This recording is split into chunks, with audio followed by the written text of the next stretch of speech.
অনেক বছর আগে দামেস্ক আর বসরার মাঝামাঝি এক ব্যস্ত পথে ছিল একটি ছোট্ট শহর রাহিমিয়া। সেই শহরের সবচেয়ে পরিচিত জায়গা ছিল একটি পুরনো সরাইখানা। মুসাফিররা দূর দূরান্ত থেকে এসে সেখানে রাত কাটাত। কারোর উট থাকত, কারোর বাণিজ্যের মাল, কারো কাছে শুধু একটি ঝোলা আর একটি লাঠি। এই সরাইখানার মালিক ছিলেন আবদুল্লাহ ইবনে সালিম। তিনি ধনী ছিলেন না, কিন্তু শহরে তার একটা বড় পরিচয় ছিল। মানুষ তাকে বিশ্বাস করত। তার কাছে জিনিস রেখে দিলে সেটা ফেরত পাওয়া যাবে, এই ভরসা ছিল সবার।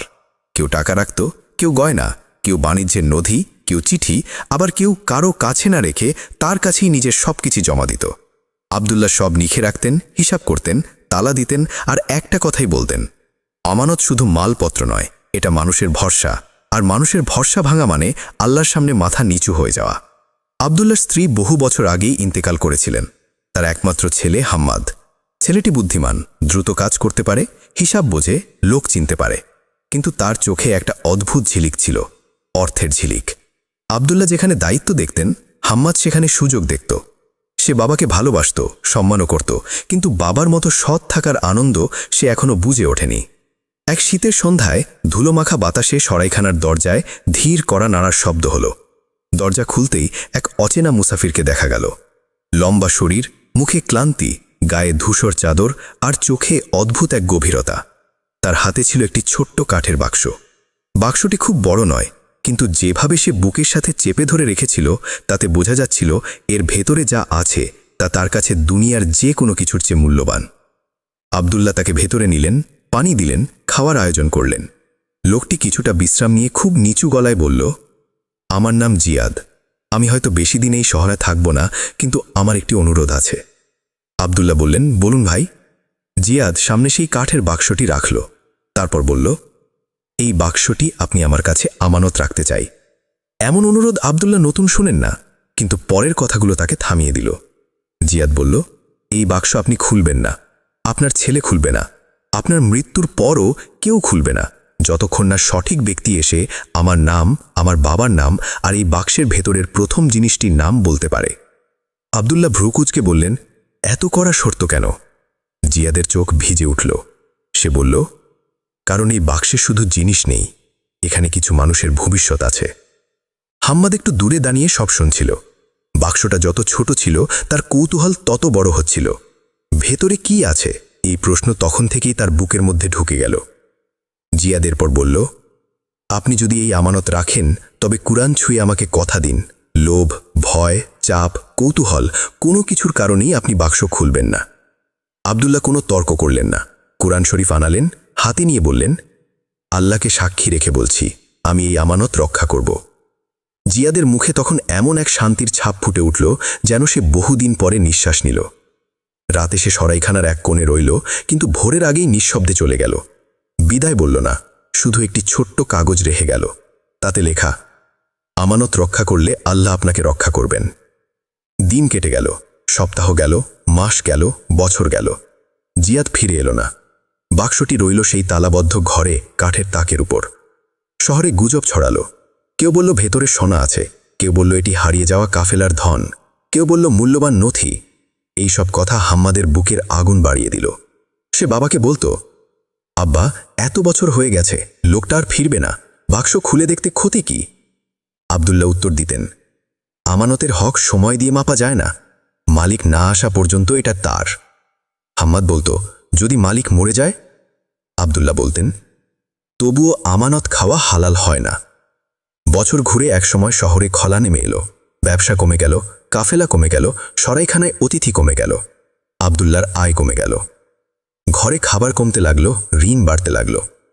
একদিন হাম্মাদ আর না পেরে বলল, আব্বা, এই বাক্সটাই তো আমাদের বাঁচাতে পারে। আবদুল্লাহ রাগে উঠে দাঁড়ালেন, বললেন, হারাম জিনিস দিয়ে বাঁচা মানে ধ্বংস হওয়া। হাম্মাদ বলল, হারাম কেন হবে, লোকটা তো নেই। আবদুল্লাহ বললেন, তোমার কাছে কি গায়েবের খবর আছে? সেদিন রাতে আবদুল্লাহও নিজে ঘুমাতে পারলেন না। ক্ষুধা ছিল, ঋণ ছিল, চিন্তা ছিল, কিন্তু তিনি উঠে অজু করলেন, 2 রাকাত নামাজ পড়লেন আর সিজদায় গিয়ে কাঁদলেন। বললেন, ইয়া আল্লাহ, ক্ষুধা সহ্য করব, ঋণ সহ্য করব, কিন্তু খিয়ানাত করতে চাই না, তুমি আমাকে রক্ষা করো। খরার বছর শেষ হওয়ার আগেই আবদুল্লাহ অসুস্থ হয়ে পড়লেন। শরীর দিন দিন ভেঙে যাচ্ছিল। হাম্মাদ তখন বাবার শিয়রের পাশে বসে থাকত। একদিন আব্দুল্লাহ দুর্বল কণ্ঠে তাকে ডাকলেন, চোখে পানি, শ্বাস ভারী। তিনি বললেন, হাম্মাদ, একটা কথা মনে রাখবে, মানুষের টাকা খেলে মানুষ হয়তো জানবে না, কিন্তু আল্লাহ জানবেন। যেদিন কবরের অন্ধকারে একা শুয়ে থাকবে, সেদিন এই বাক্স তোমাকে বাঁচাতে আসবে না, শুধু আমানত রক্ষা করার সোয়াবই পাশে দাঁড়াবে। তারপর তিনি হাম্মাদের হাত শক্ত করে ধরে বললেন, আমাকে কথা দাও, তুমি বাক্স খুলবে না। হাম্মাদ কাঁদতে কাঁদতে বলল, কথা দিলাম আব্বা। আব্দুল্লাহ হালকা হাসলেন, ঠোঁটে শাহাদাত এলো। তারপর তিনি ইন্তেকাল করলেন। সেদিন পুরো শহর জানাজায় এলো। সবাই বলল, আব্দুল্লাহ ছিল ভরসার মানুষ। কিন্তু জানাজা শেষ হওয়ার পর মানুষ যখন চলে গেল, রাত নেমে এলো। সরাইখানার অন্ধকারে হাম্মাদ একা বসে রইল। একদিকে বাবার মৃত্যু, অন্যদিকে ভাঙা ব্যবসা, ঋণ, ক্ষুধা আর তালাবদ্ধ সেই ঘর। প্রথম কয়েক সপ্তাহ সে নিজেকে সামলে রাখল, কিন্তু মানুষের উস্কানি, ঘরের কষ্ট আর নিজের ভেতরের লোভ তাকে ছাড়ল না। বন্ধুরা বলতো, তোর বাপ বোকা ছিল, এত বছর গুপ্তধন লুকিয়ে রেখে কষ্টে মারা গেল। এই কথাগুলো ধীরে ধীরে তার অন্তরে বিষের মতো জমতে লাগল। এক রাতে হাম্মাদ উঠে দাঁড়ালো, হাতে একটি প্রদীপ। ধীরে ধীরে হাঁটতে লাগল সেই তালাবদ্ধ ঘরের দিকে। তার বুক ধড়ফড় করছে।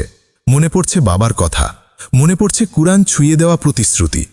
কিন্তু শয়তান কখনো মানুষকে বলে না পাপ করো, সে বলে শুধু দেখে নাও, কিছু না, পরে ঠিক করে দেবে, খুব দরকার তো। হাম্মাদও নিজেকে বলতে লাগলো, আমি তো চুরি করছি না, শুধু দেখব, যদি খুব দরকার হয় কিছু নেব, পরে ফেরত দেব। এভাবেই মানুষ নিজের কাছেই নিজের গুনহকে ছোট বানিয়ে ফেলে। সে তালা খুলল, ঘরে ঢুকল, বাক্সটা নামালো। তারপর কাঁপতে কাঁপতে বাক্স খুলে ফেলল। সে ভেবেছিল ভেতরে সোনা থাকবে, হীরা থাকবে, গয়না থাকবে, অথবা গুপ্তধনের কোনো চিহ্ন থাকবে। কিন্তু বাক্স খুলতেই সে জমে গেল। ভেতরে ছিল কিছু পুরনো কাগজপত্র, কয়েকটি শিলমোহর লাগানো চিঠি, একটি ছোট থলি আর কাপড়ে মোড়ানো একটি চাবি। হাম্মাদ হতাশ হয়ে গেল। এত রহস্য, এত শর্ত, এত বছর, আর ভেতরে শুধু কাগজ। সে একটি চিঠি হাতে নিল। ওপরে লেখা, যদি তুমি আমানতদার হও তবে এই চিঠি তোমার জন্য নয়। এই বাক্যটা তার বুকের ভেতর ছুরি হয়ে বিঁধল। কিন্তু সে থামল না, চিঠি খুলে ফেলল। তাতে লেখা ছিল, এই বাক্সের ভেতরে থাকা কাগজগুলো শহর রেহিমিয়ার 6 জন এতিমের সম্পত্তির দলিল, যাদের বাবারা এক কাফেলা হামলায় নিহত হয়েছিল। ডাকাতরা আমার পরিবারও লুট করেছিল। আল্লাহর রহমতে আমি তাদের সম্পদ উদ্ধার করি, কিন্তু আমাকে পিছু নেওয়া হচ্ছিল। তাই এই সম্পদ ও নথিগুলো আমানত হিসেবে রেখে যাচ্ছি। যদি আমি না ফিরি তবে এগুলো সঠিক মালিকদের হাতে পৌঁছে দিও। হাম্মাদের মাথা ঘুরে উঠল। সে ভাবছিল গুপ্তধন খুলেছে, অথচ সে খুলেছে 6 জন এতিমের হক।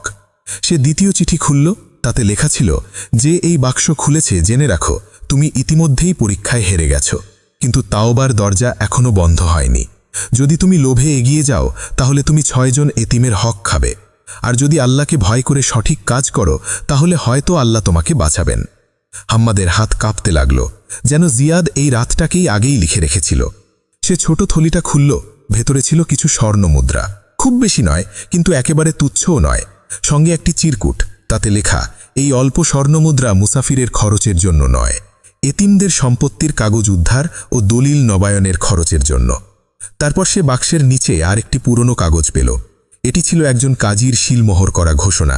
সেখানে লেখা ছিল, জিয়াদ ইবনে মারওয়ান, নিহত কাফেলা রক্ষীদের পক্ষ থেকে নিযুক্ত অস্থায়ী আমানতদার। যদি তার মৃত্যু ঘটে তবে শহর রেহিমিয়ার বিশ্বস্ততম ব্যক্তি আব্দুল্লাহ ইবনে সালিমের নিকট রাখা আমানত যথাযথ তদন্ত শেষে 6 জন এতিম উত্তরাধিকারীর হাতে পৌঁছে দিতে হবে। হাম্মাদ স্তব্ধ হয়ে বসে রইল। তার মনে হলো সে শুধু একটা বাক্স খোলেনি, সে নিজের অন্তর খুলে ফেলেছে। আর সেখানে সে যা দেখল তা ভালো লাগার মতো কিছু নয়। লোভ, দুর্বলতা, অস্থিরতা সবকিছু একসাথে দাঁড়িয়ে আছে।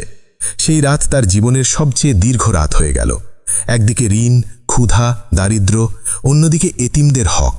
শয়তান আবার ফিসফিস করল, কাগজগুলো পুড়িয়ে ফেলো, স্বর্ণমুদ্রা রেখে দাও, কেউ জানে না। কিন্তু হাম্মাদ আর আগের হাম্মাদ ছিল না। তার বুকের ভেতর বাবার কণ্ঠ ফিরে এলো, ভুল করে ফেললে ফিরে আসো। শয়তান চায় তুমি ভুলের ভেতরেই ডুবে থাকো। সেই রাতেই হাম্মাদ সেজদায় গিয়ে কাঁদল, বলল, ইয়া আল্লাহ, আমি খিয়ানত করেছি, আমি বাক্স খুলেছি, আমি প্রতিশ্রুতি ভেঙেছি, কিন্তু আমি এতিমের হক খেতে চাই না। তুমি আমাকে পথ দেখাও। সকাল হতেই সে সিদ্ধান্ত নিল সবকিছু শহরের কাজীর কাছে নিয়ে যাবে। শহরের কাজী ছিলেন কঠোর কিন্তু ন্যায়পরায়ণ মানুষ। হাম্মাদ তার সামনে গিয়ে সব খুলে বলল। সে বাক্স খুলেছে এটাও লুকালো না, লোভ করেছে এটাও স্বীকার করল। চিঠি, দলিল, চাবি, স্বর্ণমুদ্রা সবকিছু এক একে কাজীর সামনে রাখল। কাজী অনেকক্ষণ চুপচাপ সব পড়লেন, তারপর গভীর শ্বাস ফেলে বললেন, তোমার বাবা সত্যিই বড় মানুষ ছিলেন। কিছুক্ষণ পর হাম্মাদের দিকে তাকিয়ে বললেন, আর তুমি বড় ভুল করেছ, কিন্তু তুমি সত্য লুকাওনি। এটাই তোমার বাঁচার রাস্তা হতে পারে। কাজী তদন্ত শুরু করলেন। পুরনো নথি বের করা হলো, কাফেলা হামলার হিসাব দেখা হলো, বংশের তালিকা খোঁজা হলো। একসময় অবাক করা তথ্য সামনে এলো। সেই 6 জন এটিমের মধ্যে 2 জন অন্য শহরে চলে গেছে। একজন মারা গেছে, একজনের খোঁজ নেই, আর 2 জন এখনও রাহিমিয়াতেই আছে, কিন্তু তারা জানেই না যে তাদের বাবার সম্পত্তির কিছু অংশ এখনও তাদের অধিকারে আছে। এই খবর শুনে হাম্মাদের শরীর কেঁপে উঠল। যাদের হক সে প্রায় খেয়ে ফেলছিল, তারা তার নিজের শহরের মানুষ। কাজীর ডাকে সেই 2 ভাইকে আনা হলো। তাদের নাম সাবিত আর মঞ্জির। দুজনই দরিদ্র। একজন চর্মকারের কাজ করে, আরেকজন খেজুর শুকিয়ে বাজারে বিক্রি করে। তারা যখন কাজীর সামনে বসল, তাদের চোখে ছিল ভয় আর অস্বস্তি। তারা ভেবেছিল হয়তো কোনো অভিযোগ বা শাস্তির খবর। কাজী কাগজগুলো সামনে রেখে বললেন, তোমাদের বাবার নামে কিছু সম্পত্তি ছিল যা এতদিন আমানত হিসাবে সংরক্ষিত ছিল। সাবিত থরথর কাঁপতে কাঁপতে বলল, এতদিন আমাদের আব্বার নামে কিছু ছিল? কাজী বললেন, হ্যাঁ ছিল, আর আল্লাহ তা হারিয়ে যেতে দেননি। মঞ্জিরের চোখে পানি চলে এলো। সে বলল, আমরা তো ভাবতাম আব্বা মারা যাওয়ার পর সব শেষ হয়ে গেছে। ঘরের এক কোণে মাথা নিচু করে দাঁড়িয়েছিল হাম্মাদ। তার গলা শুকিয়ে যাচ্ছিল। শেষ পর্যন্ত সে নিজেই সামনে এগিয়ে এলো, বলল, আমি আপনাদের কাছে অপরাধী। আমি বাক্স খুলেছি, আমি লোভ করেছি। আমি যদি আজও চুপ থাকতাম তাহলে আপনাদের হক নষ্ট হয়ে যেত। আমাকে মাফ করে দিন। ঘর নিঃশব্দ হয়ে গেল।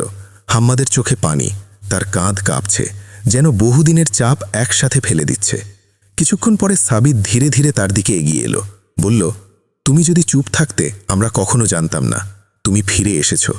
আল্লাহ যাকে ফিরিয়ে আনেন তাকে আমরা কিভাবে দূরে ঠেলি। এই কথায় হাম্মাদ ফুপিয়ে কেঁদে ফেলল। সেদিন সে বুঝল, সত্য মানুষকে ভাঙে না, সত্য মানুষকে বাঁচায়। এরপর চাবির রহস্য খোঁজা হলো। দেখা গেল চাবিটি শহরের পুরনো এক গুদামের, যেটা বহু বছর ধরে বন্ধ পড়ে আছে। মানুষ ভেবেছিল সেটা পরিত্যক্ত। কাজীর নির্দেশে গুদাম খোলা হলো। ভেতরে সোনারত্নের পাহাড় ছিল না, কিন্তু ছিল জমির কপি, বাণিজ্যিক দলিল, মূল্যবান কাপড় আর কিছু হিসাবের খাতা। সব মিলিয়ে এমন সম্পদ পাওয়া গেল যা দিয়ে এতিমদের কাপ্য অংশ যথাযথভাবে দেওয়া সম্ভব হলো। তখন সবাই বুঝল, জিয়াদ নিজে এসবের মালিক ছিলেন না, তিনি শুধু রক্ষক ছিলেন, একটা দায়িত্বের বাহক, একজন নীরব নায়ক যিনি নিজের হাতে সম্পদ রেখে যাননি, বরং সঠিক মানুষের কাছে পৌঁছে দেওয়ার জন্য নিজের জীবনকে ঝুঁকির মধ্যে ফেলেছিলেন। আব্দুল্লাহ ছিলেন দ্বিতীয় রক্ষক। তিনি ক্ষুধা সহ্য করেছেন, ঋণ সহ্য করেছেন, অপমান সহ্য করেছেন, কিন্তু আমানতে খিয়ানত করেননি। আর হাম্মাদ, সে প্রায় পড়ে গিয়েও শেষ পর্যন্ত ফিরে এসেছে। এই ঘটনার পর হাম্মাদ পুরোপুরি বদলে গেল। সে সরাইখানার নাম বদলে দিল, দারুল আমানা, অর্থাৎ আমানতের ঘর। দরজায় লিখে ঝুলিয়ে দিল, যে আমানত রক্ষা করে আল্লাহ তার ইজ্জত রক্ষা করেন। এখন সে শুধু মুসাফিরদের খাবার আর থাকার ব্যবস্থা করত না, সে তাদের সাথে বসে কথা বলতো, মানুষের হক নিয়ে, হালাল হারাম নিয়ে, সত্যবাদিতা নিয়ে, আমানতের গুরুত্ব নিয়ে। কেউ যদি তাকে জিজ্ঞেস করত, তুমি এসব এত জোর দিয়ে বলো কেন, সে একটু চুপ করে থাকতো, তারপর বলতো, কারণ আমি একবার একটা বাক্স খুলেছিলাম, আর সেই বাক্স খুলে আমি আমার নিজের অন্তর দেখেছিলাম। এই গল্পের শিক্ষা খুব গভীর। আমানত শুধু টাকা পয়সা না, কারোর কথা, কারোর বিশ্বাস, কারোর গোপন দায়িত্ব, কারোর সন্তান, কারোর হক, সবই আমানত। লোভ সবসময় সরাসরি ধ্বংসের পথে ঠেলে দেয় না। লোভ প্রথমে যুক্তি দেয়, সান্ত্বনা দেয়, ছোট করে দেখায়, তারপর ধীরে ধীরে মানুষকে গুনাহের গভীরে নামিয়ে দেয়। কিন্তু ভুল করেও যদি কেউ ফিরে আসে, সত্য স্বীকার করে, আল্লাহকে ভয় করে, সঠিক পথে ফিরে দাঁড়ায়, তাহলে তওবার দরজা বন্ধ হয় না। আর এতিমের হক এটা কোনো ছোট বিষয় না। ইসলামে এতিমের সম্পদ অন্যায়ভাবে ভোগ করা ভয়ঙ্কর গুনাহ। হাম্মাদ সেই হকের সামনে দাঁড়িয়ে নিজের ভেতরের পশুটাকে দেখেছিল, কিন্তু সে সেখানে শেষ হয়ে যায়নি। সে ফিরে এসেছে, আর সেই ফিরে আসাটাই তাকে বাঁচিয়েছে। একটি ছোট্ট বাক্স, একটি পুরনো চিঠি, একটি মরিচে ধরা চাবি, এগুলো কখনো কখনো একটি পুরো জীবন বদলে দিতে পারে। কারণ আল্লাহ চাইলে খুব ছোট জিনিস দিয়েও খুব বড় পরীক্ষা নেন।